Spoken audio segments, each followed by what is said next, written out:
तो राम राम दोस्तों, मैं तुम्हारा दोस्त गणेश बाबे। मैं निकला हूँ अमरनाथ की यात्रा पर और मैं पहुंचा हूँ सुबह दिल्ली से। मुझे रात को ट्रेन है, क्या बोलते हैं जम्मू कश्मीर के लिए रात को ट्रेन है।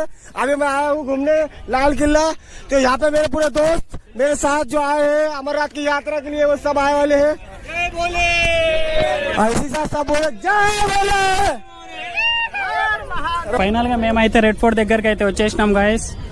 మేమైతే లోపలికి వెళ్ళడానికి ఛాన్స్ అయితే లేదు, ఎందుకంటే ఇప్పుడు ఇక్కడనే టైం 3:30 అయితే అయిపోయింది. లోపల మొత్తం తిరిగి బయటకు రావడానికి మస్తు టైం అవుతుంది. రెడ్ ఫోర్ట్ చూడడానికి మనకైతే మొత్తం ఒక రోజు అయితే టైం అవుతుంది. కానీ మేము బయట నుంచి ఇక్కడ ఫోటోలు దిగి ఇక్కడ నుంచి ఇండియా గేట్ కూడా చూసి మళ్ళీ రిటర్న్ వచ్చేసరికి మాకైతే టైం సరిపోతుంది. నైట్ ఏమో 9:30కి ట్రైన్ ఉంది మాకు. అందుకే మేము బయట నుంచి ఇక్కడ ఫోటోలు దిగేసి ఇక్కడ నుంచి ఇండియా గేట్ దగ్గరికి అయితే వెళ్ళిపోతున్నాం. Bye bye.